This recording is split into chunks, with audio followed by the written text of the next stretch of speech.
at Base Cortez. Bago tayo magsimula, teka. Nakikita nyo to? Marami nagtatanong yan. Hindi po siya Illuminati. Yan po ay all-seeing eye. Yan po ang nag-represent sa Diyos Ama. So kung nakikita nyo po, ito yung wings ng Holy Spirit at kamay ni Jesus. So pinagsama-sama po siya. Yan po ay hindi Illuminati. Yung po mata na yan po ang all-seeing eye. Nag-represent po sa Diyos Ama dahil siya ang may likha ng lahat at siya po ang may gawa ng lahat at siya ang nakakita ng lahat. Kaya yan po ay nandyan. Walang Illuminati, walang anuman, o walang kahit ano kasi sa mga nagdaang panahon ho, yan lagi ang hinaharap ng tao. So, pag nakitaan ka nila ng ganyan, automatic either na Illuminati ka o sumusunod ka sa Diablo. Pero yun po ay maling pag-aaral at maling, sabihin natin maling paghusga. Yun lamang po. Ngayong gabi po, pag-uusapan natin ngayon ang pagsanib. Hindi lang ho ba sa pagsanib? At tatanungin ko rin ho kayo, totoo bang bumabalik ang mga patay? Totoo bang bumabalik ang kaluluwa? At ngayong gabi po na to, ito po yung topic natin. Meron po akong ipapakita sa inyong video na yun ho ang nangyari. Sa maniwala man po sa hindi, sa mga hindi naniniwala o naniniwala, sa mga naarok ng isipan o hindi man, ito po yung talagang nangyari at wala po itong drama, hindi ito scripted na nangyari. Ito po yung totoo. Isang babae po ang nagtungo dito nitong mga nakakaraang araw. Wala po siyang idea na may mangyari yung ganun. At nanaginip lang siya ng parang inuusig yung sarili niya, na parang sinisisi siya ng sarili niya. At ito po yung dinulog niya sa inyong lingkod. At ang nangyari nga po ay hindi namin inaasahan. So, isang kaluluwa ho ang bumalik. At meron po siyang revelasyon na sinabi tungkol dito sa istorya ho nila to. Ang istorya ho nila, sila ay isang kambal na magkasabay pinanganak, pero sa kasamaang palad ho, yung panganay ay unang inilabas at siya yung namatay. At ngayon naman ho, siya yung nabuhay, yung pangalawa. So, siya yung namuhay ng mahabang panahon na daladala ito at hindi niya alam na sinisisi pala siya ng kaluluwa ng napayapa niyang kapatid.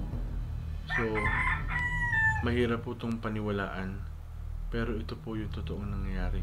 So, hindi rin ho alam ng taong ito na meron siyang ganitong daladala sa kanyang buhay at sa kanyang katawan. Kaya lagi niyang iniisip, lagi niyang sinasabi sa sarili niya na parang mayroong mali, na parang mayroong siyang doubt lagi sa sarili niya, na hindi niya alam kung ano.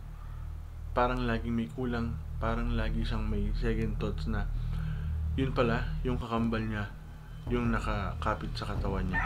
So, sa pagtagal ng panahon, sabay na rin silang lumaki, sabay na rin yung kaluluwa ng kapatid niya is parang sumabit sa katawan niya.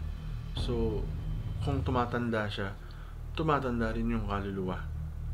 At yung kaluluwa po na ito ay hindi makatawid kahit sa mahabang panahon na yung nakalipas. Bakit ho hindi siya makatawid? Kasi po, meron siyang matinding galit. Pakiramdam po ng kaluluwa na to is para siyang pinabayaan, para siyang initsapwera. Ang pakiramdam niya, bakit yung kapatid niya nabuhay, bakit siya hindi siya nabigyan ng pagkakataong mabuhay, o ang nararamdaman niya is puro galit. Ang iniisip niya, hindi siya mahal, hindi siya inaruga, kaya siya namatay. At ito lang kakambal niya, yung mahal ng kanyang magulang, kaya siya lang yung nabuhay. So, yun po, pag ang isang kaluluwa ay hindi puspos ng dasal at puno ito ng galit, ito po ay nilalapitan ng demonyo. At ang sabi rin po ng kaluluwa na ito, na marinig nyo sa video, sawang-sawa na siyang tumakbo sa kadiliman. Madami itong humahabol sa kanyang mga may itim na tao na pilit siyang dinadala sa kadiliman. So, ibig sabihin po, totoong may purgatorio at totoong may impyerno at langit. Dahil sa mga sinasabi niya, ito yung isang patunay. Mahirap man paniwalaan, hindi man natin nakikita. Pero sa ibang dimensyon o sa dimensyon ng kabilang buhay, ito po ay nag-e-exist at talagang nangyayari sa kanila. So pag ang isang kaluluwa ay may galit, ganito ho yung mangyayari. Pumupunta siya sa dilim na hindi niya makita yung liwanag, hindi niya matulungan yung sarili niya, hindi niya matanggap kung ano yung nangyari, hindi niya mapaalpas, hindi siya makamove on, hindi makatawid sa kabilang buhay dahil nga sa galit ho na yun, sa unfinished business niya na yun, kaya nananatili pa rin siya dito sa lupa. Pero ang nais lang niya ay isang dasal, mataimtim na dasal para sa kanyang kaluluwa. Ngayon po, papakita ko sa inyo yung video. Mahirap man pong paniwalaan, pero po nangyayari. Minabuti ko po na takpan ng mga muka, alisin ng mga anumang pangalan na naka-include dito po sa video na to para na rin po sa kanilang kaligtasan. At sa inyo po, kayo na po yung bahalang humusga. Wala po tayong pinipilit ditong maniwala. So kanya-kanya po tayo ng opinion. Sa lahat po ng merong alam ninyong ganitong kaso, maaari lang po lamang na pagbigay alam nyo po sa akin kung nais yung humingi po ng tulong. At kung mapapanood nyo po ang video na to, just comment below at babasahin ko po yan. At huwag nyo pong kalimutan ang i-like, i-share, comment, and subscribe. Tapos hit nyo po yung notification bell para pag may upload tayong bagong video, naka-update po kayo sa mga nangyayari. So ito na po, piplay ko na po yung video, kayo na po yung bahalang humusga. Maraming salamat po.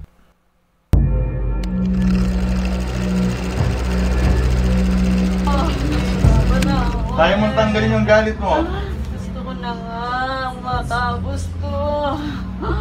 Napapagod na ako eh. Napapagod ka na. Gaano ka nakatagal nandyan kasama niya? Ha?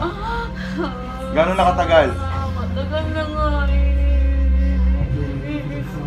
Ano mo siya? Kapatid. Kapatid. Siyempre. Ikaw yung kakambal niya. Oo naman.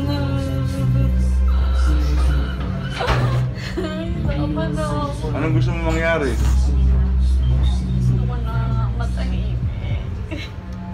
Hindi mo alam kung paano. Hindi ko alam talaga. O bakit pinapakita mo sa kanya yung lugar? Hindi ako nagmula eh. Alam mo, para matahimik ka, kailangan tanggapin mo yung nangyari. Ano ba? Wala namang may gusto nung nangyari sa'yo eh. Walang may gusto nun. Aksidente yun. Yan ang buhay. Oo. Ako, ganito. Wala tayong magagawa. Sabi ko nga, aksidente yan. Ganito ako. Kaya hindi ka makatawid. Yan ang buhay. Bakit ganun? Sino kagustuhan ng Diyos? Wala tayong magagawa dun. Kahit magtanong man tayo ng maraming beses, kung yun ang nangyayari, wala tayong magagawa. Kaya hindi ka makatawid kasi hindi mo matanggap. Kailangan mong tanggapin to. Yung malubog sa dibdib mo. Nabinyagan ka ba? Bakit di ka nila binyagan? Hindi ba nga, nilibing lang ako. Sa isang lalagyan ng sapatos. Nilagay ka sa sapatos. Tapos nilagay lang ako sa ilalim ng hagdan. Nilagay ka sa hagdan. Ano makapagpapalubag ng loob mo? Hindi ko alam eh. Tulungan mo naman ako. So wala ka pa rin pangalan. Sabi niya, ako daw. Tatanungin ko siya kung ano talaga mamaya. Pagtapos nito. Para makipagdasal ka namin. Oo eh, tulungan mo naman ako. Pagdasal mo na ako para matahimik na. Oo, ipagdadasal ka namin. Kaya lang, huwag kang sasama sa iba ha. Oo, gusto ko na nga sa liwanag eh. Oo. Ayoko naman eh. Nakita niya naman, alam niya yun. Oo. Sa panaginip, lagi ako nakahawakol ng katiliman. Pero lumalaban ako. Alam niya yun. Pumapasok ako sa panaginip. Pero dito, wala kang dapat sisihin dito. Hindi rin to gusto ng magulang mo.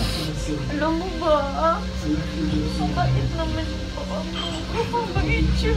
Oo, mabait naman to. Mabait niya. Ang galing-galing nga niya eh. Napaglalabanan niya yung mga problema niya. Ang galing-galing niya. Ako sa kanya. Ang galing niya makipagtrapuan tao. Alam mo kasi, Niya. kasi ginagabayan mo siya. Oo naman, kapatid ko yun eh. Oo, ikaw yung anghel niya. Kaya nga, kahit anong habol ng mga kadiliman, naglalabanan ko. Tulungan mo ako ah. Ngayon, tutulungan kita. Pero kailangan tulungan mo rin yung sarili mo. Kailangan tanggalin mo yung galit. Ngayon, kaluluwa ka na. Kailangan tanggalin mo yung galit mo. Para makatawid ka. Doon na nga yung mother ko. Kasi alam ko, wala na rin mother ko, tatay ko. Gusto ko na talaga magkasama kami doon. Ngayon, kailangan dito, alisin mo nga yung galit mo. Yung pagtatanong mo na bakit? Ba't nila ako pinabayaan? Bakit ako ganito? Bakit siya nabuhay? Walang may kagustuhan nun. Kaya kailangan tanggapin mo yun para makatawid ka. Tanggap mo ba?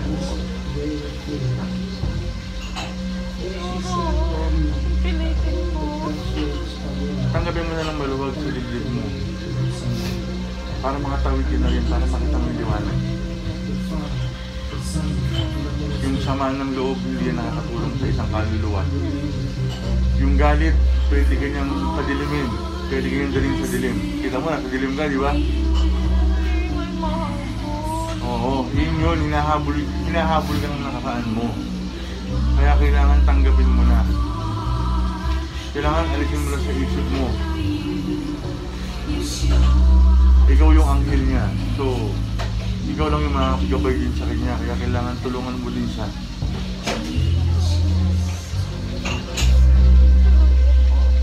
Nahihirapan din siya pag naiisip ka niya. Kung nagpapakita ka, nahihirapan din siya.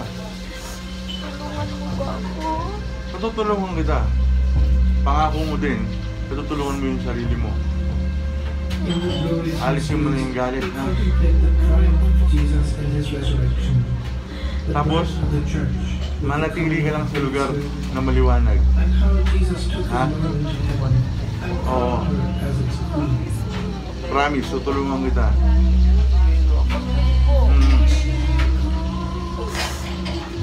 Oo, ngayon, nasabi mo na kung ano yung gusto mong sabihin. May gusto ka pa bang sabihin sa kanya? Salamat. Sabihin mo lahat. Galing niya. Galing siya. Galing niya. Galing niya sa problema magdala. Galing niya talaga sa problema niya. Ang galing niya maghahantay. Galing niya sa lahat ng bagay.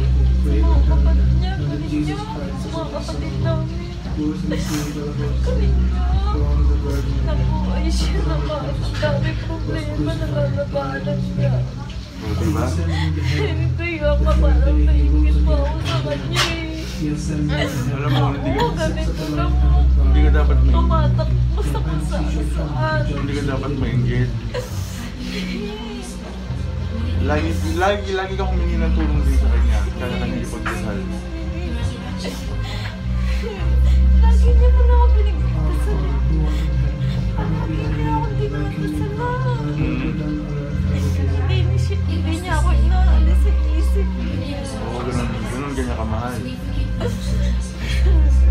Kaya maswerte ka din. Kasi maraming katulad mo, nakakalimutan na.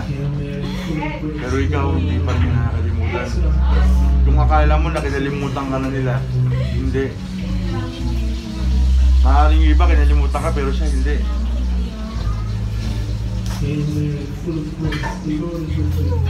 Tutulungan kita. At itatanong mo sa kanya kung anong pangalan mo, ipagdadasal kita lagi. Para makita mo yung liwanag. Promise mo sa akin. Oo.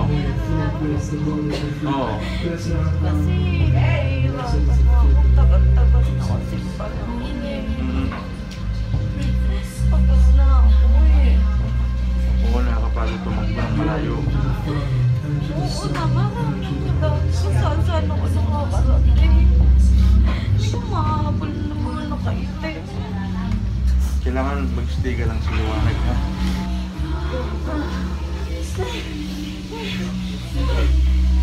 Hindi okay. Bebe, tubig. Bel, pahirap ang tubig, Bel.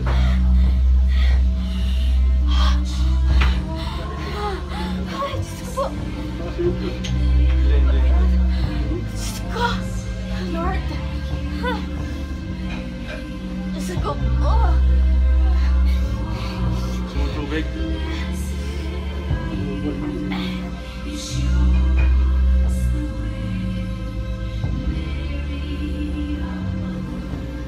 Kanya ko muna konti. Alam mo yun, sa kanya na yun. Hindi mo yan alam. Diyos ko, Lord. Oh my God. Kala ko sa pelikula ko lang napapanood yun eh. Lord. Oh God. Ano ba yun? Diyos ko. Ano, nakausap mo siya? Ano ba yun?